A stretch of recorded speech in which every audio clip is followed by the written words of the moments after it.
कृष्ण गोविंद हरे मुरारे श्री कृष्ण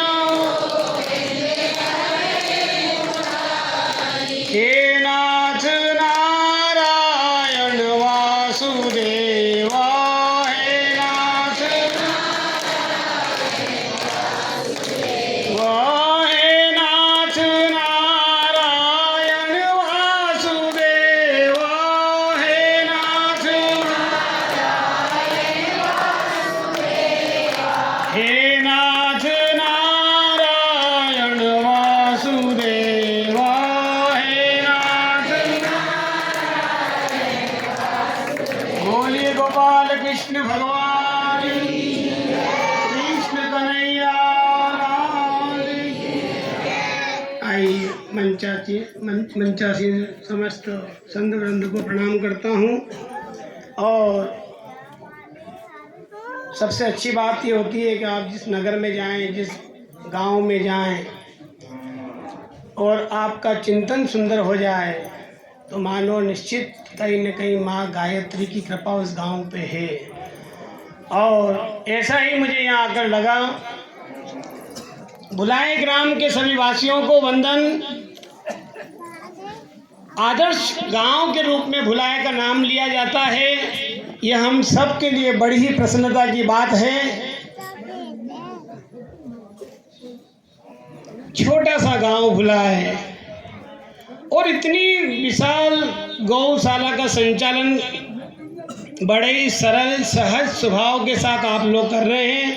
निश्चित श्री राम गौशाला के समस्त मैनेजिंग ट्रस्टियों को मैं वंदन करता हूं। सही बात आप कहो तो बहुत सारा चिंतन हुआ प्रारंभ से लेकर। हमने तो यहाँ तक सुन लिया कि ट्रक को जला दे, ये कर दे, वो कर दे। अरे भाई, संगठन का मूल उद्देश्य यह नहीं कि हम किसी का ट्रक जला दें या कोई अपवाद कर दे। हमें हमारा संवाद करना याद होना चाहिए। हम क्या बोल रहे हैं और उसका अर्थ कहाँ जब पहुँचेगा मुकाम पर तो वो क्या रूप में जाएगा, ये बहुत बड़ी बात है। सबसे पहली बात है कि आज यह चिंतन शिविर, जैसा कि पूर्व वक्ताओं ने आपको अवगत कराया है कि कुछ सरकार से संवाद करना चाहते हैं, तो मैं तो सीधा सा एक संदेश देना चाहता हूँ। ये सारी चीज़ें आप लोगों को अवगत अच्छे रूप में हो गई है। प्रारंभ से ही कार्यक्रम हमारा चल रहा है, इस पर हम चर्चा नहीं करें। आओ हम सब लोग धर्म चर्चा कर लेते हैं थोड़ी सी। मैंने अभी ये चिंतन किया है, क्या कारण है कि सनातन धर्म के सभी श्री ग्रंथों को हम लोग सुनना चाहते हैं, समझना चाहते हैं। तो क्योंकि हमारे जो श्री ग्रंथ हैं ये ऋषियों के द्वारा प्रतिपादित श्री ग्रंथ हैं। कहीं ना कहीं बड़े चिंतक रहे, शुभ चिंतक रहे कि उन्होंने हमारे श्री ग्रंथों की रचना की और वो श्री ग्रंथ आज हमें जीवन जीने की कला सिखाते हैं। और तुलसीदास जी, गोस्वामी तुलसीदास जी का जो जीवन है और उनके द्वारा जो रामचरितमानस को जब हम गुनगुनाते हैं या सुनते हैं तो हमको जीने की एक कला सीखने को आती है कि हमको व्यवहार किस प्रकार का करना चाहिए, हमको संवाद किस प्रकार का करना चाहिए, छोटे भाई को बड़े भाई का सम्मान किस प्रकार से करना चाहिए, बड़ा भाई अगर है तो छोटे भाई के प्रति उसके मन में कितनी उदारता होना चाहिए, माता पिता का सम्मान किस रूप में हो, पिता की आज्ञा का सम्मान पुत्र को किस रूप में करना चाहिए। यही तो लिविंग सीख रहे हैं ना आप हम लोग। कभी सदग्रस्त आश्रम में किस प्रकार से रहें कि ये चिंतन शिविर फिर करना ही नहीं पड़े। अगर सभी चीजें हमको प्राप्त हो जाए संस्कारों के माध्यम से तो यह भी संस्कार की कमी है हमारे। हम गाय को, वैसे तो हम कहते हैं गावो विश्वस्य मात्र, गाय धर्मशास्त्र कह रहा है, मैं नहीं कह रहा हूँ। गावो विश्वस्य मात्र, गाय पूरे विश्व की माँ है। लेकिन आप देखो आज पूरे विश्व में अगर वही माँ अनाथ तो फिर कैसे काम चलेगा। हम कौन से राष्ट्र का निर्माण कर रहे हैं। तो कहा कि साहब आप एक काम करिए, कि हम ऐसा उत्थान चाहते हैं कि सबका विकास हो, तो निश्चित होना चाहिए, विकास भी होना चाहिए। विकास होगा तभी तो सब काम चलेगा। लेकिन जब हम आत्मनिर्भर भारत पर चिंतन करते हैं तो हमारा ध्यान गौ माता की ओर जाना चाहिए। वो आत्मनिर्भर भारत की जो पहली सीढ़ी है वह है गौ माता। अब सरकारों की भूमिका इसलिए शंकापद में हो जाती है कि वो लोग ही तो कहते हैं कि भाई आप एक काम करिए, गौशाला का रजिस्ट्रेशन करवाइए, हम आपको अनुदान देंगे। और जब सरकारों ने ऐसा आयोग नहीं बनाया था, ऐसा बोर्ड का निर्माण नहीं किया था, उस समय तो गौशालाएं प्रॉपर चली रही थी। क्यों चल रही थी? क्योंकि दानदाता लोग तो वहीं के वहीं थे। अब दानदाता लोग जो थे उनको ये पता पड़ गया कि सरकारें इनको पैसा देगी और उस पैसा से जो है गौशाला का संचालन होगा। दानदाता इधर देना बंद हो गए, सरकारों ने कहने के बाद देना बंद कर दिया। अब सारी की सारी गौ माताएं जो है वो धर्म संकट में है। ये किसी डिपार्टमेंटल समस्या नहीं है कि वेटनरी डिपार्टमेंट के कोई अधिकारी आ जाएं या कोई मंत्री आ जाए या कोई मिनिस्टर आ जाए, इन सब की कोई आवश्यकता नहीं है। आत्मनिर्भर भारत जब ही बनेगा कि हर नागरिक आत्मीयता के साथ गौ माता को अगर राष्ट्र माता बनाना चाहता है तो उसको अपने द्वार पर बांधना ही पड़ेगा। और जब तक हम गौ माता को द्वार पे नहीं लेके आएंगे, अपनी माँ का सम्मान अगर अपने ही घर में ना हो और हम ये इंतजार करें कि मुख्यमंत्री जी सम्मान कर देंगे, तो क्यों भाई, क्या कारण है? ये जितनी भी चीजें हैं ये वैसे तो बड़ी गौरवशाली गाथा को लिए हुए हैं, लेकिन समाज में एक दुर्भाग्य भी दर्शाती है।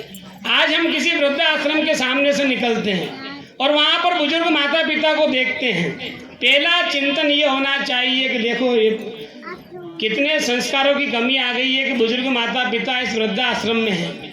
ये गौशालाएं हमारी इस माँ के लिए वृद्धाश्रम है। गौशाला तो हम कहते हैं क्योंकि गाय का स्थान है इसलिए, बाकी ये वृद्धाश्रम है। ये हमारे लिए कलंक की बात है कि गौशालाओं में गायों को हमने जाकर इस प्रकार से रख दिया है कि वहाँ के गौ सेवक तन मन धन सब कुछ लगाने के बाद भी तनाव से मुक्त नहीं हो पा रहे, वो तनाव में रहते। जबकि एक और गौ माता तनाव मुक्त करती है, पर उन पे इतनी जिम्मेदारी आ गई क्योंकि जो दायित्व आपका था, जो आपको कार्य करना था, आपने नहीं किया। यही कारण है कि आज वो गौशाला में जो कार्य कर रहे हैं, चाहे वो संगठन हो, समिति हो, ट्रस्ट हो, कुछ भी हो, वो सारे के सारे एकदम दबाव में चल रहे हैं। और जब दबाव होता है तो आपको पता है कि फिर उसकी आवाज़ दूर दूर तक सुनाई देती है। यही दबाव के कारण तो आज इस संगठन का निर्माण हुआ है ना, कि हम लोग सब संगठित होकर अगर हम अपनी बात को सरकार तक पहुंचाना चाहते हैं। अब हो ये रहा कि आपने मंत्रालय बना दिया, मंत्रालय में आपने कैबिनेट मंत्री का दर्जा एक संत महात्मा मुनि को दे दिया। अब संतों का दायित्व होता है कि वो गौशालाओं की समस्याओं पर उनका ध्यान आकर्षित करे, लेकिन अगर आपने किसी को कैबिनेट मंत्री बनाया और वह व्यक्ति गौशालाओं की विजिट ही ना करे और संत लोग बोले भी नहीं, ये कैसे हो सकता है? कोई भी हो, अगर उसको दायित्व दिया गया है, आज वेटनरी डिपार्टमेंट के अधिकारी लोग आए हुए हैं, इनको दायित्व दिया, ये लोग आए, ये अपने दायित्व का निर्वहन कर रहे हैं। लेकिन अगर मान लीजिए यही अगर क्रम चलता रहा तो क्या हम बार बार इस प्रकार की व्यवस्था कर सकते हैं कि इतने संगठित लोग हो सकते हैं? और अभी भी चतुर्थ चिंतन शिविर चल रहा है और मध्य प्रदेश लगभग जो 1600 रजिस्टर्ड गौशाला हैं उन तक ये संगठन पहुंचा है। और ये वेदना देखी है, क्या माननीय मुख्यमंत्री जी को कैबिनेट मंत्री को बदलना नहीं चाहिए? आप बताओ, आपके यहाँ कभी कैबिनेट मंत्री आए क्या? आयोग वाले गांव बुलाए में आए क्या? बोलो तो सही। कभी आपने देखा कि महाराज जी ने यात्रा की हो या पूछा हो कि साहब आपकी गौशाला को क्या तकलीफ है? लेकिन मैं ये नहीं कह रहा हूँ कि वो संत हैं या हमारा कोई विरोधाभास, ऐसा कोई हमारा भाव नहीं है। आप अच्छा कार्य करेंगे, स्वामी कृष्णानंद जी आपके साथ भी खड़े रहेंगे। लेकिन सवाल ये है कि हमने केवल आपको या सरकार ने केवल इसलिए नियुक्त किया है कि जो रजिस्टर्ड गौशालाएं हैं और जहाँ जहाँ आपको ये भूमिका है, अरे कम से कम वो गौशाला पे जाकर विजिट करके उनका पत्रक लेकर तो माननीय मुख्यमंत्री जी तक देने का दायित्व है ना उनका। आम नागरिक कहाँ तक जाएगा? जो दायित्व महाराज जी का है वो तो अब संतों को करना पड़ रहा है, और संत कर रहे हैं तो महाराज जी घबराए हुए हैं। कुल मिलाकर ये है कि गौ माता की सेवा का संकल्प हमको लेना होगा, और संकल्प के लिए दिन विशेष होते हैं।